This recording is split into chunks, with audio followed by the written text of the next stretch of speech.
The movie opens with our lead character, Oh-dae-soo, grabbing a man by his tie on the edge of a tall building, forcing him to listen to his story. Oh-dae-soo is detained in a police station for drunk and disorderly conduct. His friend Ju-hwan bails him out, promising that he will not execute such behaviors again. Before going home, he calls his daughter Yoon-hee and wishes her birthday, and also tells her that he is going to bring her present which he bought for her birthday. While Ju-hwan starts talking to Yoon-hee, he notices that Oh-dae-soo is gone with the present he bought for his daughter abandoned on the side of the road. The story now shifts in a locked room with Oh-dae-soo on it, constantly asking why he was there. He is given food through a small metal door, same as in a prison cell. He constantly tries to get attention of the people who gives him food by grabbing them by their legs, but nobody talks to him nor tells him anything. He is gassed occasionally to be given haircut and trimming. He finds out on the television that he is suspected murderer for his wife, Mrs. Kim Ja-hyun. As time passes, we see him getting more and more delusional, and tries to kill himself multiple times as well as he could not bear the loneliness. He writes names of all the people he had a bad history with, so that he can have some ideas who could have done this to him. It was a list of evil deeds and people he offended. He said, after 6 years, he then started getting fit by practicing punches and even numbering the years that went by on his hand. With the help of a chopstick, he was able to penetrate through the wall throughout the years, and even was able to put his hands through. It was raining, so he was very happy to taste the rain. 15 years after being captive, we see him getting out of a big suitcase on the top of a building. It seems like he was released fully suited and with his name journals as well. He could not believe for a second and took some time to understand that he was released. The man with his dog wanted to commit suicide and asks him not to stop him. This is the scene where the movie originally began from, and Oh-dae-soo asks the guy to listen to his story first. After telling his story, Oh-dae-soo leaves the roof, and we see him jumping from the roof on the parked car.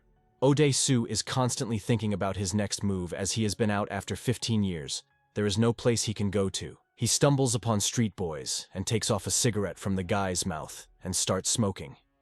Since he smoked after a long time, he enjoys it, even after getting punched. He thinks of putting his training to use with the guys and gets successful in beating them all. Later on, an unknown guy walks up to him and hands him a phone and a wallet full with money inside of it. The guy tells Oh-dae-soo not to ask anything as he does not know anything regarding this and walks off. Oh-dae-soo then goes to a sushi restaurant and meets Mi-do and asks for a living thing as he wants to eat something that's alive. Suddenly, the phone rings and he picks up the phone without wasting a second. Oh-dae-soo asks who is on the other end. The guy taunts by asking him if he likes his new suit. He asks why he was held captive and receives the answer that he needs to reflect on his past to find the answer. Before ending the call, the guy says that he will be waiting for Oh-dae-soo. Mi-do brings the baby octopus as requested by him, so Oh-dae-soo grabs the octopus by hand and starts eating it in anger. Mi-do gets impressed and touches his hand to comfort Oh-dae-soo, but he passes out on the table with octopus still in his mouth. The story then opens to an apartment with Oh-dae-soo and Mi-do. While Mi-do is getting emotional reading journals of Oh-dae-soo, Mi-do goes to bathroom with a knife in her hand, saying Oh-dae-soo to not get any ideas as the bathroom door is broken.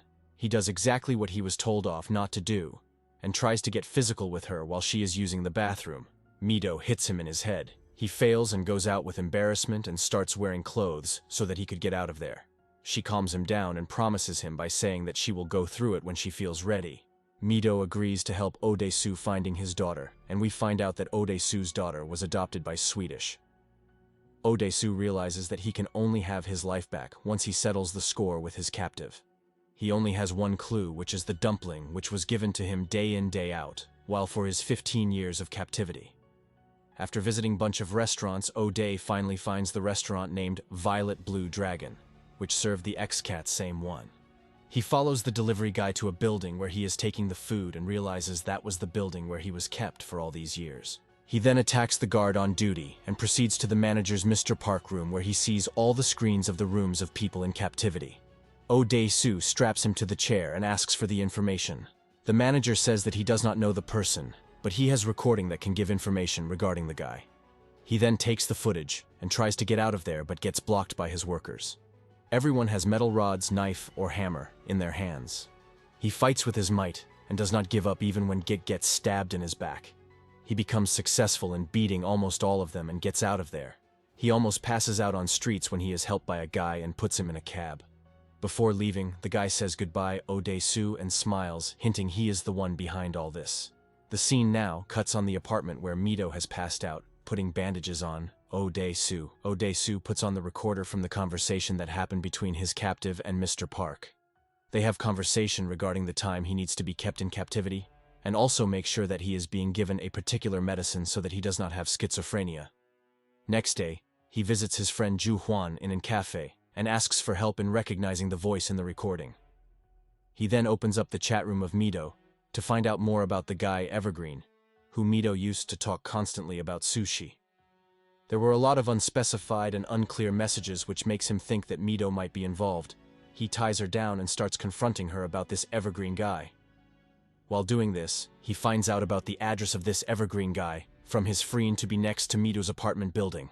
He runs out into the given address building and see that same guy from before who helped Odesu, and his bodyguard named Mr. Han is there. Mr. Evergreen tells Odesu to find out who he was before asking why. Odesu tries to kill him, but he is stopped by his bodyguard. He says if Odesu does that, he will never know why he was held captive. Plus, he has a pacemaker in his heart which can be stopped by his will with a button, so there will be no closure to Odesu if he kills him. The guy gives him ultimatum of 5 days to find out why this was done to Odesu and even promises to take his own life if he succeeds in doing so. While leaving the room, he warns Odesu about Mito being trapped for a long time. So he returns back to her apartment where he sees the manager Mr. Park and his associates physically abusing her. The associates hold him down, and Mr. Park tries to take Odesu's teeth with a hammer, same as he did to Mr. Park. Suddenly, a phone call from Mr. Evergreen interrupts the drama as he is offered a suitcase full of money brought to them by Mr. Han.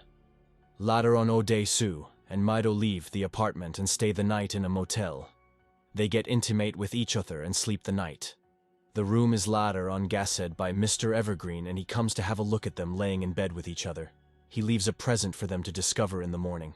The present was the hand of Mr. Park, which Odesu promised would cut off from him for touching Mito last night. Odesu realizes that he might be bugged, so he gets all the bugs removed. His clothings. Later on, when they search the internet for Evergreen, they find Sangnok High School, which is the same school Odesu went in. While checking the Class of '79 book, he finds Mr. Evergreen as Lee Woo-jin. He starts studying the guy for any clues he can find. He got to know about Lee Soo-ah, who used to study with them on same class. Odesu got to know about Lee Soo-ah dying by falling from a river, but he already moved school by the time this happened. Later on, his friend Ju Huan tells Odesu that she was a slut, and she used to sleep around with everyone in school. Unfortunately, Lee Woo-jin was there in his cafe when he was saying all this to Odesu. Mr. Evergreen got offended and kills Ju Huan. After killing Ju Huan, Lee Woo-jin tells Odesu that she was his sister, and she was not like that. Odesu calls Mr. Park and asks for help to keep Mito in the same room where he was kept as captive. Mr. Park agrees to do so, as they both have same enemy. Odesu tries to find more about Lee Soo-ah by visiting some of the friends from the batch and find out that she was a good girl. Later on, he remembers that he actually knew the girl and had seen her and her brother in intimate acts and shared this information to Ju Huan. Odesu realizes he might have been the one who started this rumor. Odesu shares this information with Mito and says he is going to finish this and heads off to the building where Lee Woo-jin has his office in. Lee Woo-jin meets him in the elevator and takes him to the penthouse. Odesu tells him that he slept with his own sister and he killed her because the rumor started spreading. Lee Woo-jin tells him that his sister's name was tarnished and everybody started bad-mouthing her behind her back and even started rumor that she was pregnant. Due to the pressure, she even stopped menstruating and getting weight, which more confirmed her status in front of other people. He blames Odesu for everything that happened, and more so because he does not even know and remember what he did, because he was like that from his young days. Lee Woo-jin reveals that the main question was not why he was held captive, but why he was released. He reveals that both Mito and Odesu were hypnotized to react the same way as they did on the first day they met. Him passing out, Mito taking him to her apartment, was all his plan. Then he reveals the crucial part of the story by showing him to a gift box, which had a family album of Odesu.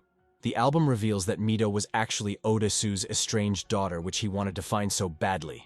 Oh Dae-soo gets furious and starts charging on Mr. Han but gets beaten up by him instead. Lee Woo-jin kills Mr. Han by shooting him in his head. Lee Woo-jin says that Mido was raised by him since she was a child, and Mr. Park is not Oh Dae-soo's friend, as he was given a new building in exchange for his hand. Lee Woo-jin calls Mr. Park, who is in with Mido, with the same box in front of her. Oh Dae-soo begs her not to open the box no matter what happens and tells her that he is going to meet her very soon. Oh Dae-soo falls to his knees and begs Lee Woo-jin to let her not know all about him as it's none of her fault. He licks his shoes and even offers to become his dog for rest of his life. Lee Woo-jin, on the other hand, enjoys this very much as he starts laughing at Oh Dae-soo. Oh Dae-soo, as a sign for his loyalty, even cuts off his tongue with a scissor and hands off to Lee Woo-jin. Lee Woo-jin calls off the opening of the box and leaves Oh Dae-soo in there and walks off into the elevator. While inside the elevator, he remembers how his sister died, and with this pain shoots himself inside the elevator as he promised Oh Dae-soo. The scene now cuts of Oh Dae-soo talking to the hypnotist, asking for help to erase his memory. The woman agrees and we see Oh Dae-soo waking up later on snow while Mido comforts him. Thank you for watching.